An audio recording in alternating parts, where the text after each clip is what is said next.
नमस्कार मैत्रिणींनो, स्वागत आहे तुमचे शीतल्स किचनमध्ये। तर इथे बघा, मी आज दही घेतलंय, कोथिंबीर, मिरची, अद्रक घेतलेला आहे, साखर आणि मीठ घेतलेलं आहे।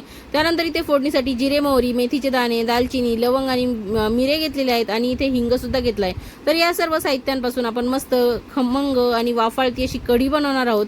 तर इथे दही मी 2 वाट्या एवढं घेतलंय, त्यामध्ये मी 1 चमचा एवढं डाळीचं पीठ टाकून घेणार आहे। तर कढी करण्यासाठी दही थोडंसं आंबट पाहिजे, त्यामुळे कढी एकदम मस्त आंबट गोड अशी छान लागते।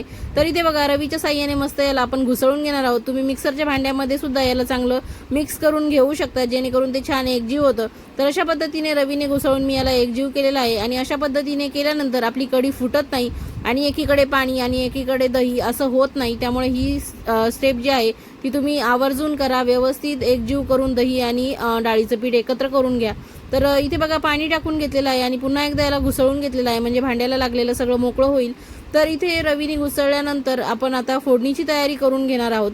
तर इथे मी कढईमध्ये तेल टाकून घेतलेलं आहे, तुम्ही तुपाची फोडणी सुद्धा देऊ शकता। तर फोडणीमध्ये मी तर जिरे, मोहरी, मेथीचे दाणे, दालचिनी, लवंग आणि 2 मिरे टाकून घेतलेले आहेत। तर अशी खमंग फोडणी आपण इथे केलेली आहे। त्यानंतर इथे हिंग टाकलेला आहे आणि हिंग चांगला तळून निघला की यामध्ये आपण मिरच्याचे तुकडे टाकणार आहोत। तुम्हाला जर मिरच्याचे तुकडे टाकायचे नसतील तर तुम्ही मिरच्या थोड्या कुटून टाकू शकता किंवा मिक्सरला वाटून घेऊ शकतात। आणि इथे मी किसलेला अद्रक टाकलेला आहे, जवळजवळ 1 इंच एवढा आलं मी इथे किसून टाकलेला आहे।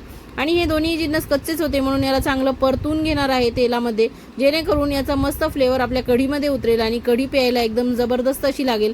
तर कढी म्हणल्यावर कढीपत्ता आवर्जून टाकला गेलाच पाहिजे, त्याच्याशिवाय कढीला मजाच येत नाही।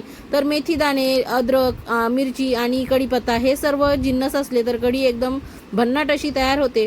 तर पावसाच्या दिवसात फक्त पकोडेच का करायचे, तर आपण कढीसुद्धा छान गरमागरम वाफाळती करू शकतो।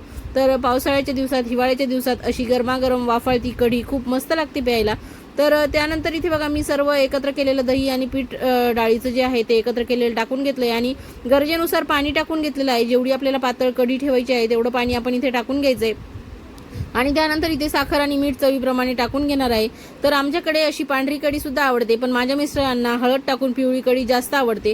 पण आज इथे मी माझ्या आवडीची कढी बनवलेली आहे। तर या कढीला आता मस्त मीडियम फ्लेमवरती आपल्याला उकळी येऊ द्यायची आहे।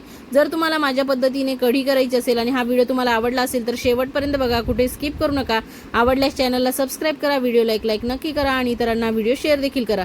तर इथे बघा, मस्त मीडियम फ्लेमवरती आपण कढीला उकळी काढून घेतलेली आहे, जेणेकरून यातलं डाळीचं पीठ सुद्धा चांगलं शिजून निघेल आणि कढी आपली जी आहे ती कच्ची राहणार नाही, डाळीचं पीठ कच्चं राहणार नाही। त्यामुळे चांगली याला उकळी काढून घ्यायची आहे। नंतर इथे गॅस बंद करून कोथिंबीर टाकून घेतलेली आहे आणि मस्त इथे सर्व केलेली आहे।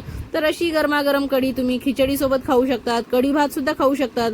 आणि आता हे सीझन बदलला आहे, पावसाळा सुरू झाला आहे, बऱ्याच जणांना सर्दी, पडसं, खोकला असा काही त्रास सुरू झालेला असतो, त्यांनी सुद्धा अशी गरमागरम वाफळती कढी प्यायला काहीच हरकत नाही, जेणेकरून घसा छान मोकळा होतो आणि घशाला चांगला शेक सुद्धा बसतो। अशी गरमागरम वाफळती कढी नक्की करून बघा, खा, प्या, मजा करा। पावसाळ्यात स्वतःची काळजी घ्या। थँक्यू।